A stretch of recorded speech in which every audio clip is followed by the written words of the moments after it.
So now I'll teach you the remaining part of this poem. With long stick in their hands and hair all wild about their hairs, they come near and near. वो जो विलियन थे जो attack करने के लिए छुप छुप के आ रहे थे, तो लड़का क्या देखता है कि उनके हाथ में बहुत लंबी लंबी स्टिक्स हैं और उनके जो बाल है वो जंगली लोगों की तरह फैले हुए हैं, पूरी तरीके से इधर उधर बिखरे हुए हैं. I shout have a care you villains, one step more and you are dead man. मैं ज़ोर से उन पर चिल्लाता हूँ, कहता हूँ कि सावधान हो जाओ हे विलियंस, अगर तुम्हें अपनी जान प्यारी है तो सावधान हो जाओ, नहीं तो तुम मेरे हाथों मारे जाओगे. They give another tremble yell and rush forward. वो फिर से आवाज़ निकालते हैं और मेरी तरफ बढ़ते हैं आगे. You clutch my hand and say dear boy for heaven's sake keep away from them. I say mother just you watch me. इतने में मेरी माँ मेरा हाथ पकड़ती है और मुझे खींचती हुई कहती है, मेरे प्रिय बेटे तुम मत जाओ, भगवान की खातिर तुम वहाँ मत जाओ और उनसे दूर रहो. आई say mother just you watch me.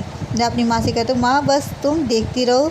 Then I spur my horse for a wild gallop and my sword and buckler clash against each other. Then I the fight becomes so fearful, mother, that it would give you a cold shudder could you see from your palanquin. फिर मैं अपनी माँ से कहता हूँ कि माँ तुम बैठो और मुझे देखती रहो. मैं अपने घोड़े पे बैठ के बहुत लंबी छलांग लगा के और अपनी तलवार और तलवार के साथ जो एक गोल गोल बकलर होता है जो कि अपनी सेफ्टी के लिए लोग रखते हैं, तलवार से अटैक करते हैं और बकलर से अपनी सेफ्टी करते हैं, वो लेके आगे बढ़ता हूँ. जो फ़ाइट थी अब वो बहुत ही फेयरफुल होने वाली थी. मैं अपनी माँ से कहता हूँ जो फ़ाइट है वो बहुत ही फेयरफुल हो गई है और ये तुम्हें ऐसे कपकपा देगी, तुम तो बिल्कुल कपकपा जाओगी, थर्रा जाओगी जब तुम अपनी डोली से मुझे देखोगी, अपनी पैलेंक्विन से मुझे देखोगी. Many of them fly and a great number are cut to pieces. जब मैंने उन पर अटैक किया तो उनमें से कुछ तो फ्लाई का मीन से यहाँ पे बच्चे भागना, कुछ तो मैदान छोड़ के भाग गए और कुछ को मैंने अपनी तलवार से पीसेस में कट कर दिया, यानी कि उन्हें अपनी तलवार से काट दिया, उनके टुकड़े टुकड़े कर दिए. I know you are thinking sitting all by yourself that your boy must be dead by this time. जब तुम अपनी पालकी में बैठी हुई ये सब सुन रही होगी तो तुम्हें लगा होगा कि शायद तुम्हारा बेटा भी मर चुका होगा इस समय तक. ऐसा लड़का अपनी माँ को बताता है, कहता है, but I come to you all stained with blood and say mother the fight is over now. फिर मैं तुम्हारे सामने आता हूँ और सब लोग को मार के अपना जो जीत है, जीत को हासिल करके तुम्हारे सामने आता हूँ और तुमसे कहता हूँ माँ फ़ाइट ओवर हो चुकी है और जो मेरे कपड़े वो ब्लड की छींटों से भरे हुए हैं. और मैं तुमसे कहता हूँ माँ फ़ाइट ओवर हो चुकी है, ख़त्म हो चुकी है और मैं जीत चुका हूँ. You come out and kiss me pressing me to your heart and you say to yourself I don't know what I should do if I hadn't my boy to escort मी.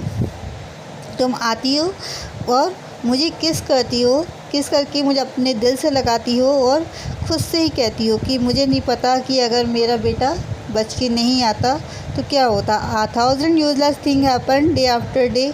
इस तरीके की बहुत सारी चीज़ें, हज़ारों चीज़ें इस तरीके की होती रहती हैं रोज़ की रोज़. And why couldn't such a thing come true by chance. और ऐसी चीज़ें ये कभी सच क्यों नहीं हो जाती, क्योंकि ये जो पोएम है ये पूरी इमेजिनरी है, सिर्फ ये इमेजिनेशन है, ये सच्चाई नहीं है. सिर्फ पोइट इसमें इमेजिनेशन बता रहा है, अपने बच्चे की हीरो वाली फीलिंग बता रहे हैं. ऐसा कुछ भी नहीं हुआ था, बच्चे से इमेजिन कर रहा था. तो वो कहता है ऐसी चीज़ें कभी सच क्यों नहीं हो जाती. It would be like a story in a book. ये तो एक कहानी की किताब की कहानी की तरह लगती है. जैसे किताब में इस तरीके की हीरो की कहानी होती है, ये सिर्फ उसकी तरह लगती है. My mother would see is it possible I always thought he was so delicate.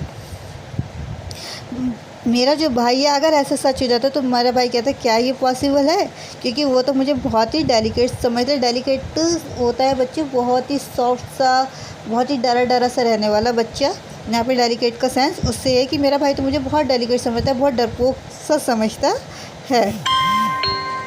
Our village in the last line our village people would all say in amazement. हमारे जो गांव के लोग हैं जब वो हमें ऐसी हालत में वापस सेफ्टी के साथ पहुंचे हुए देखते तो वो क्या कहते, उनका क्या रिएक्शन होता गांव वालों का.